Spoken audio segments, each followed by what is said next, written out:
ایران اور اسرائیل کی کشیدگی کی بات کی جائے تو دن بدن بڑھتی جا رہی ہے۔ شہر تہران کی بات کروں ایران کے، اب سے کچھ دیر پہلے بھی اسرائیل کی جانب سے میزائل داغے گئے۔ مشرق وسطیٰ میں یہ جنگ کی گھنٹی بج چکی ہے۔ نیتن یاہو کی طرف سے خامنئی صاحب کو دھمکی دی گئی کہ ان کی جان کو خطرہ ہے۔ خامنئی صاحب کو جہاں تک دھمکیاں دینے کا سوال ہے، ان کے بس میں نہیں ہے۔ انہیں معلوم ہے کہ اس کام سے کس حد تک قیامت آئے گی، دنیا ورلڈ وار 3 کی طرف چلے جائے گی۔ آپ کے خیال میں اس وقت ایران کس محاذ پر سب سے زیادہ کمزور نظر آ رہا ہے، سیاسی، سفارتی یا پھر معاشی طور پہ؟ ایران کسی بھی محاذ پر اس وقت نقصان میں نہیں ہے، نہ عسکری محاذ پر نقصان میں ہے، نہ معاشی محاذ پر نقصان میں ہے، نہ سفارتی محاذ پر۔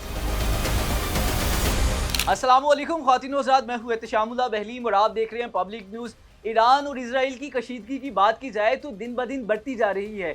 اگر میں خاص طور پہ شہر تہران کی بات کروں ایران کے، تو وہاں اب سے کچھ دیر پہلے بھی اسرائیل کی جانب سے میزائل داغے گئے۔ اور اگر میں کہوں کہ مشرق وسطیٰ میں یہ جنگ کی گھنٹی بج چکی ہے تو شاید یہ غلط نہیں ہوگا۔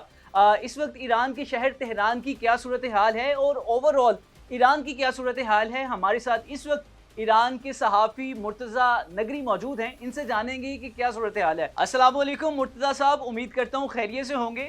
تمام پاکستان اور پاکستانیوں کی دعائیں آپ کے ساتھ ہیں، اللہ تعالیٰ آپ کو اپنی امان میں رکھیں۔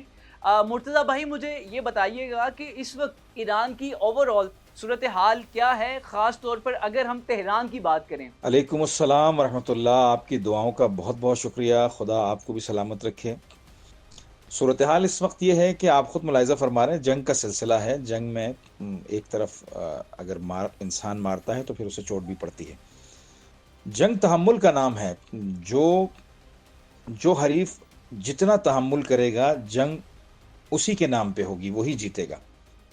صورتحال یہاں پہ یہ ہے کہ اب آپ اسرائیل اور تہران کا موازنہ کیجئے۔ اسرائیل کے اندر سائرن بجتے ہیں، لاکھوں لوگ بنکروں میں چلے جاتے ہیں، جبکہ ایران کے اندر ہوا میں ڈرونز، ہوا میں میزائلز، ان کا جو ایئر ڈیفنس سسٹم ہے وہ اڑا رہا ہوتا ہے، اور لوگ نیچے نعرہ تکبیر، اللہ اکبر، اسرائیل مرد آباد کے نعرے لگا رہے ہوتے ہیں۔ نیچے تقاریب چل رہی ہیں، زندگی عمومی طور پر چل رہی ہے، ساری چیزیں رواں دواں ہیں، ہر چیز اپنی جگہ کھلی ہوئی ہے۔ روٹی والا روٹی بنا رہا ہے، ہوٹل والے اپنے کھانے چلا رہے ہیں، تمام چیزیں روٹین کے اندر چل رہی ہیں، کچھ بھی ڈسٹرب نہیں ہے۔ ہاں، یہ ضرور ہو رہا ہے کہ جہاں کہیں کوئی خدا نخواستہ واقعہ، حادثہ ہو جائے تو وہاں پر ٹیم پہنچتی ہے، اس حادثے کی کلیئرنس کرتی ہے۔ باقی ایسی کوئی خدا نخواستہ سچویشن نہیں ہے اسرائیل کی طرح کہ فوراً ایک سائرن بجا اور لوگ بھاگ کر بنکروں میں چلے جائیں۔ یہ بہت بڑا فرق ہے ان کے درمیان اور ایرانیوں کے درمیان۔ اس کی بنیادی وجہ یہ ہے کہ ایران کی یہ اپنی سرزمین ہے، یہاں جتنے لوگ رہتے ہیں ان کا اسی سرزمین سے تعلق ہے، ہزارہ سال سے یہ ان کی سرزمین رہی ہے، اسی میں یہ پیدا ہوئے ہیں اور اسی میں انہوں نے جانا ہے۔ یہ کبھی بھی کوئی انسان کسی سرزمین کو ترک نہیں کر سکتا۔ میں پاکستان سے ہوں، اگر کل خدا نہ خواستہ انڈیا کا ایسا حملہ ہو جائے اور انڈیا مجھے دھمکی دے کہ آپ اپنے اسٹیٹ کو چھوڑیں، اپنے ملک کو چھوڑیں، اپنے شہر کو چھوڑیں، میں کبھی بھی اس کی یہ بات قبول نہیں کروں گا۔ اسرائیلی حملے کے بعد ایران کی عسکری اور سیاسی بہت ساری شخصیات شہید ہوئی۔ کیا آپ سمجھتی ہیں کہ ان شخصیات کی شہادت کے بعد ایران کی طرف سے کسی بھی قسم کی حکمت عملی میں کوئی تبدیلی آئے گی یا وہی حکمت عملی رہے گی؟ دیکھیے، جو انٹیلیجنس کا لیپس ہے اس پر تو بات کی جا سکتی ہے، کیونکہ پہلے دن اسرائیل نے جو فل فلیج اٹیک کیا 200-250 طیاروں کے ساتھ، میزائلز کے ساتھ، ڈرونز کے ساتھ، ایران کے کسی بھی صوبے کو انہوں نے نہیں بخشا، ہر جگہ تقریباً اٹیک کیا، نیوکلیئر پلانٹس کے اوپر، ان کے جو ہوائی اڈے تھے ان کے اوپر، ان کے جو فوجی اڈے تھے ان کے اوپر، ہر جگہ اسرائیل نے بھرپور اٹیک کیا، چونکہ وہ انٹیلیجنس لیپس تھا۔ اور ان اٹیکس کے اندر یعنی جب اسرائیل نے اٹیک کیا تو اس سے 1 گھنٹے پہلے جو ان کے موساد کے جو جاسوس ایران کے اندر موجود تھے، جنہیں انہوں نے پال رکھا تھا، ان کو ایکٹیو کیا۔ انہوں نے کیا کیا، کواد کاپٹرز اور چھوٹے میزائلز کے ذریعے، مثلا کم فاصلے سے 2 کلومیٹر 3 کلومیٹر کے فاصلے سے، چونکہ ان کی نگاہیں اسرائیل پہ تھی، تو 2-2.5 کلومیٹر 1 کلومیٹر کے بعض اوقات فاصلوں سے، 3 کلومیٹر کے فاصلے سے کواد کاپٹرز کے ذریعے ان کے جو ایئر ڈیفنس سسٹم ہے اسے ہٹ کیا گیا، اور ان کی جو مشینری ہے اس کو سائبر کے ذریعے کسی حد تک اسرائیل نے کنٹرول کیا اور حملہ کیا، اور ان کے جو مختلف سائنسدان ہیں تقریباً ان کے گھروں کو بھی چھوٹے میزائلز اور کواد کاپٹرز کے ذریعے نشانہ بنایا گیا۔ ان کی شہادتوں کا سبب بھی یہ بنا۔ تو یہ غافل گرانہ حملہ تھا اور موساد کے تمام گروہ انہوں نے پورے ایکٹیو کر دیے تھے، ہر طرح سے انہوں نے اپنی تیاری پوری کی تھی. وہاں سے انہوں نے اسلحے کے ذریعے جیٹس کے ذریعے اٹیک کیا، یہاں پہ اپنے موساد کے جو ایجنٹس تھے انہیں ہلایا، اور یہ سارا سلسلہ وجود میں آیا اس کے نتیجے میں جو آپ نے دیکھا. لیکن 10 گھنٹے کے اندر اندر ایران نے اپنے آپ کو دوبارہ کھڑا کیا اور اتنا شدید ریٹیلیشن دیا کہ اسرائیل اور امریکہ کے تصور میں نہیں تھا، اور جو ان کا حال ہے وہ اب آپ کے سامنے ہے. مرتضیٰ بھائی مجھے یہ بتائیے گا کہ ان شہادتوں کے بعد ایران میں اس کو کوئی ثانیہ سمجھا جا رہا ہے یا پھر اس کو کوئی مزاحمتی علامت سمجھا جا رہا ہے؟ ان شہادتوں کو ایرانی لوگ کیسے دیکھ رہے ہیں؟ دیکھیے، خامنئی صاحب کو جہاں تک دھمکیاں دینے کا سوال ہے، یہ دھمکیاں بہت پہلے سے دی جا رہی ہیں، ان کے بس میں نہیں ہے. اگر ان کے بس میں ہوتا خدا نہ خواستہ تو یہ آیت اللہ خامنئی کو ہر ممکن نقصان پہنچانے کی کوشش کرتے ہیں، لیکن یہ ان کے بس میں نہیں ہے. انہیں معلوم ہے کہ اس کام سے کس حد تک قیامت آئے گی اور کیا کیا مشکلات اس خطے میں کھڑی ہو جائیں گی. دنیا ورلڈ وار 3 کی طرف چلے جائے گی. وہ ایک ایسی واحد شخصیت ہے جنہوں نے ان لوگوں کو لگام دے کے رکھا ہے، صہیونی ریاست اور امریکہ کو لگام ڈال کے رکھا ہے اس خطے کے اندر. اگر وہ نہیں ہوتے، یہ صہیونی ریاست اس قدر آزاد ہوتی کہ عربوں کو مار مار کے دمبا بنا دیتی، ان کا برا حال کر دیتی. یہ ان کی حکمت عملی ہے. یہ گلف کی ریاستیں سمجھتی ہیں کہ ہم امریکہ کے ساتھ مل کے اس معاملے کو چلاتے ہیں، ہم نے کوئی کمال کیا ہے.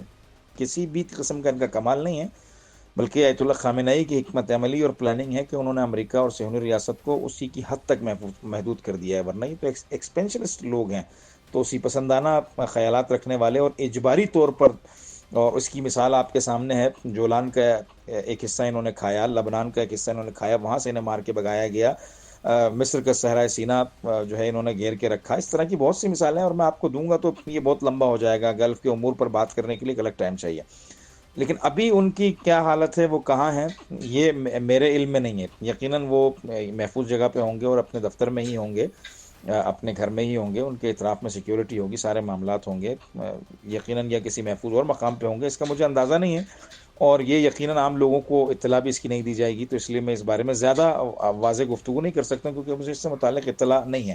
لیکن ان کی سیکیورٹی نہ صرف ایران کے لیے، نہ صرف گلف کے لیے، بلکہ پورے عالم اسلام کے لیے ضروری ہے.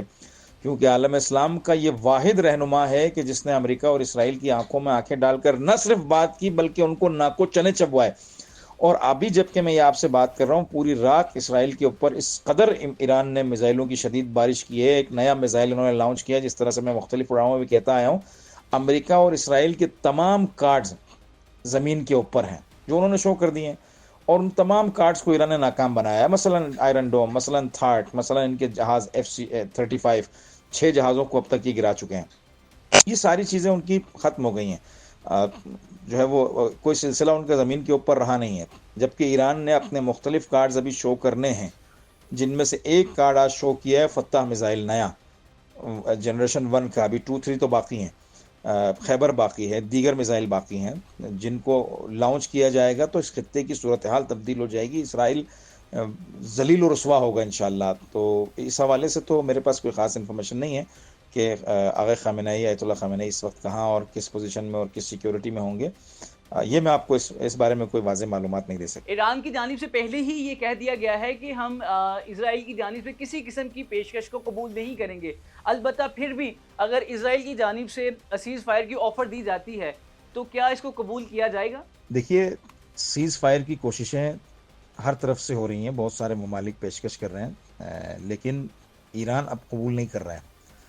ایران کا کہنا یہ ہے کہ جو نقصان انہوں نے ہمارے جنرلز کو مار کے، ہمارے سائنسدانوں کی شہادت کے سبب، ہمارے جنرلز کی شہادت کے سبب جو ہمیں نقصان پہنچایا ہے، یہ ہم اپنے شہداء کا بدلہ لیے بغیر اسے چھوڑیں گے نہیں. ہماری عام عوام کو جو انہوں نے ہٹ کیا ہے، جب تک ان کا بدلہ ہم پورا نہیں لیں گے، ہم کسی بھی قسم کی سیز فائر کے لیے آمادہ نہیں ہوں گے.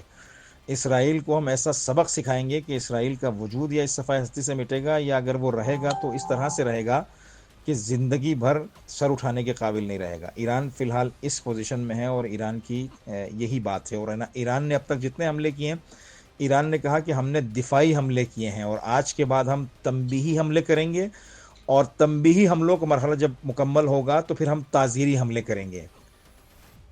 یہ ساری چیزیں اگر آپ دیکھیں تو ایران دست بالا ہے، ایران کا ہاتھ اوپر ہے، اور اس وقت ایران مذاکرہ کرے مجھے ایسا لگتا نہیں ہے.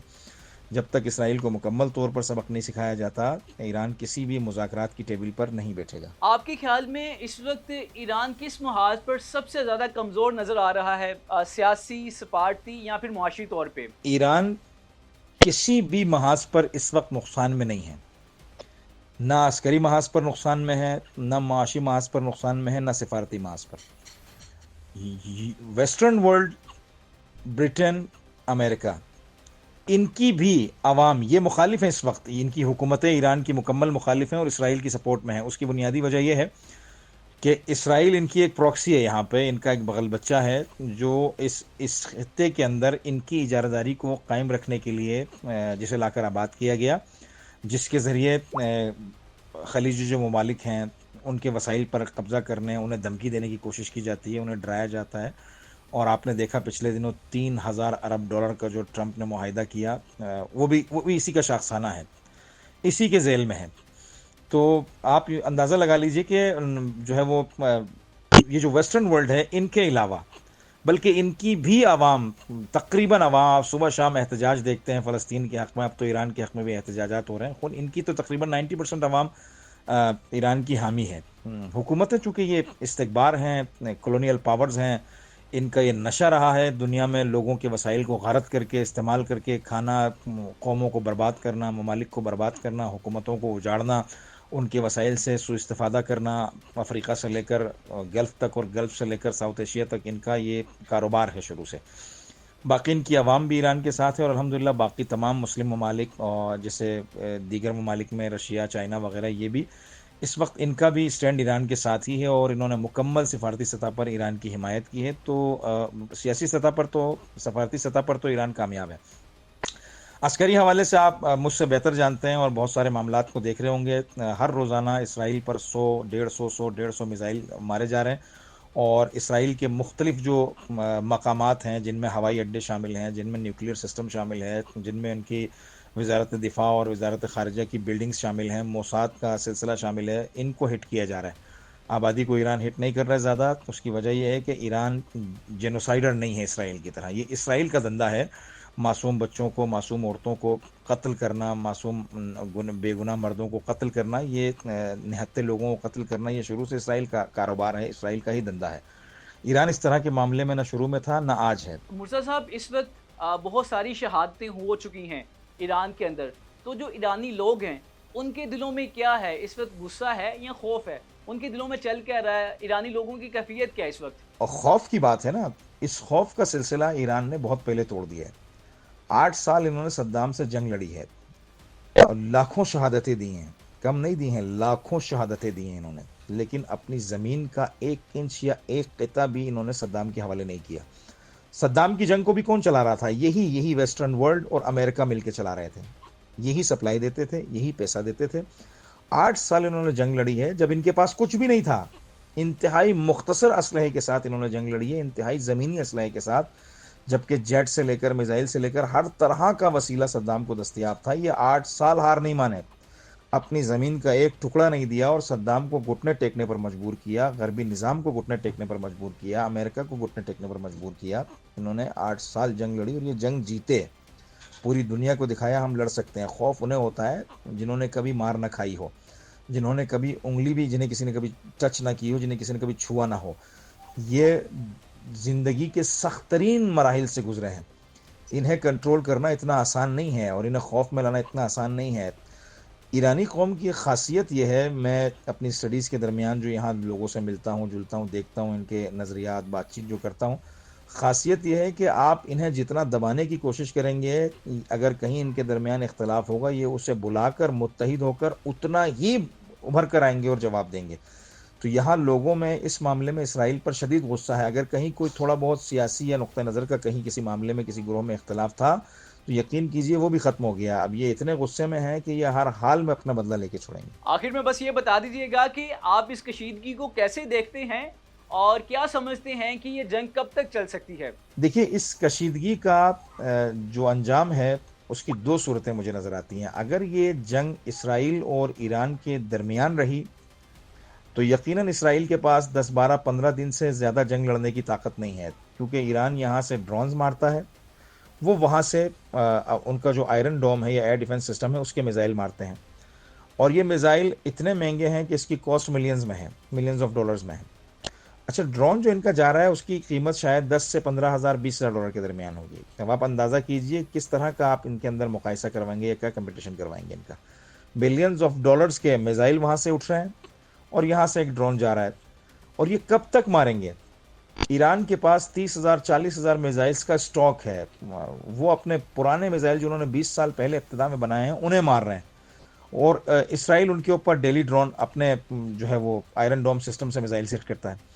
تو یہ 10 دن 15 دن 20 دن، کیونکہ اسرائیل نے ملٹیپل ویز میں کام کیا ہے، زیادہ جاسوسوں کے اوپر کام کیا ہے، ٹارگٹ کلنگ کے اوپر کام کیا ہے، مختلف طرح کی ٹیررزمز کے اوپر کام کیا ہے، جیٹس کے اوپر کام کیا ہے۔ اسرائیل نے اپنا دائرہ مختلف حصوں میں تقسیم کر کے رکھا ہے، جبکہ ایران نے صرف اور صرف ایئر ڈیفنس اور میزائل پروڈکشن کے سسٹم پر کام کیا ہے۔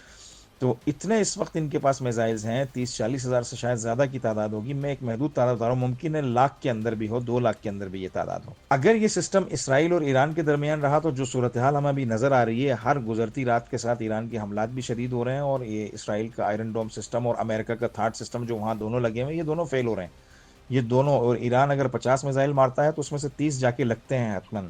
اسرائیل کا اس وقت برا حال ہے۔ اگر یہی صورتحال رہی تو یقین رکھیے ایک ہفتے 10 دن کے اندر اندر یہ جنگ بند ہو جائے گی، اور اسرائیل خود درمیان میں لوگوں کو ڈال کے زرخائی کر کے جنگ بند کرے گا۔ اگر اس جنگ میں، چونکہ اسرائیل ان کا بغل بچہ ہے، اس خطے میں اپنا روب رکھنے کے لیے، اس خطے کے وسائل سے سوء استفادہ کرنے کے لیے، اس خطے کے وسائل کی لوٹ مار کے لیے اگر امریکہ کو یہاں قائم رہنا ہے تو یقیناً امریکہ اسرائیل کو بچانے کے لیے اس جنگ میں مداخلت کرے گا، اس جنگ کا حصہ بنے گا۔ ایسی صورت میں ایران نے کل رات واضح یہ جواب دیا ہے کہ اگر امریکہ نے مداخلت کی تو امریکہ کے تمام جو ہوائی اڈے ہیں، جو فوجی اڈے ہیں، وہ ہماری نظر کے اندر ہیں۔ گلف کے جن جن اسٹیٹس کے اندر سے ہمارے خلاف ایران امریکہ کارروائی کرے گا، نہ صرف ہم امریکہ کو وہاں ہٹ کریں گے میزائلز کے ذریعے، بلکہ اس اسٹیٹ کو بھی ہم نہیں چھوڑیں گے، اسے بھی بھرپور جواب دیں گے۔ اس کے علاوہ اسٹیٹ آف ہرمز، آبنائے ہرمز کو بھی ہم بند کر دیں گے۔ اگر آبنائے ہرمز بند ہوتی ہے تو آپ اندازہ کیجئے کہ دنیا کی 30 سے 40% تجارت کے اندر خلل پڑ جائے گا۔ تیل کی جو ابھی قیمت ہے 70 یا 75 ڈالر جو بڑھ کے ہو گئی ہے، وہ 300 سے 400 ڈالر تک چلی جائے گی۔ انسانی زندگی معطل ہو کے رہ جائے گی، دنیا بربادی کی طرف چلے جائے گی، ہاتھ جوڑنے پڑ جائیں گے۔ بہت شکریہ آپ کا مرتضیٰ نگری صاحب، آپ نے ہمیں ایران کی جو اس وقت صورتحال ہے اس کے بارے میں بتایا۔ اللہ تعالیٰ آپ کا، ایرانیوں کا اور ایران میں بسنے والے تمام مسلمانوں کا حامی و ناصر ہو، اور اسی پر دیجیے اجازت، اللہ نگہبان۔